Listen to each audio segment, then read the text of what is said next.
అంత్యకాల దినాల్లో మనుషులు ఏ రీతిగా ఉంటున్నారో మనం మాట్లాడుతున్నాము. ఈరోజు టాపిక్ వచ్చేసి మూర్ఖులు. దీన్ని ఇంగ్లీష్లో ట్రాన్స్లేట్ చేస్తే రెక్లెస్. ఈ రెక్లెస్ అనే క్యారెక్టర్ని కనుక డిఫైన్ చేయాలంటే మనం ఎక్కువగా వార్తల్లో చూస్తూ ఉంటాము.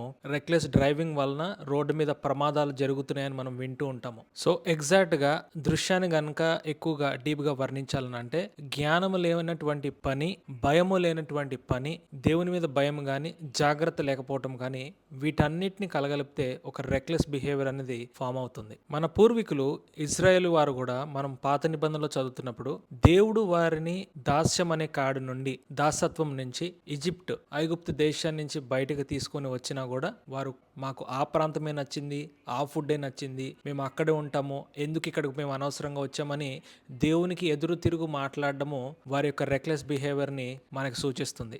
మరికొందరికి రెక్లెస్గా బైక్ డ్రైవింగ్ చేయటం ఇష్టము, ఇంకొకరిని అపహాస్యం చేయటం ఇష్టము, ఇంకొకరిని కించపరచటం ఇష్టము, ఐ డోంట్ కేర్ అనే యాటిట్యూడ్, ఇలా చెప్పుకుంటూ పోతే ఇంకా చాలా ఉన్నాయి లిస్ట్లో. మరి రెక్లెస్ బిహేవియర్ ఎవరికైతే ఉంటుందో వారినే కాదు కానీ వారి చుట్టూ ఉన్న వారిని కూడా ఇది ఎంతగానో ఎఫెక్ట్ చేస్తుందని గుర్తుపెట్టుకోవాలి. మరి ఎక్కడైతే ఒక కంట్రోల్ ఉండదో, ఎక్కడైతే దేవుడు బిబ్లికల్ ప్రిన్సిపల్స్ అనేవి ఇంప్లిమెంట్ చేయకుండా ఉంటారో, ఫియర్ ఆఫ్ గాడ్ అనేది ఉండదో, ఫియర్ ఆఫ్ కాన్సిక్వెన్సెస్ అనేవి తెలియదో, మరి వారికి ఈ రెక్లెస్ బిహేవియర్ అనేది పీక్ లెవెల్లో ఉంటుంది. మరి ఒక ఎగ్జాంపుల్ కనుక బెస్ట్ గా తీసుకుంటే యేసుక్రీస్తు వారు కూడా భూమి మీద ఉన్నప్పుడు ఆయనకి ఎన్నో ఇంటెన్స్ ప్రెషర్ మూమెంట్స్ అనేవి తన ముందుకు వచ్చి రావటం మనం చూస్తున్నాం. కానీ ఆయన out of control, out of emotions ఆయన ఎక్కడ కూడా ఒక మాట రెక్లెస్ గా ఎక్కడ పలకలేదు. మరి యేసుక్రీస్తు వారి యొక్క జీవితాన్ని కనుక చూస్తే ప్రతి చోట, ప్రతి మూమెంట్ లో తండ్రి అయిన దేవునికి సమర్పించుకున్నట్టుగా, ఆయనకి కంప్లీట్ విధేయత చూపించినట్లుగా మనం వాక్య గ్రంథంలో చదువుతున్నాం. మరి ఈ సబ్జెక్షన్ కి సంబంధించి వాక్యంలో గనుక ఒక విషయాన్ని మనం గ్రహిస్తే, తండ్రి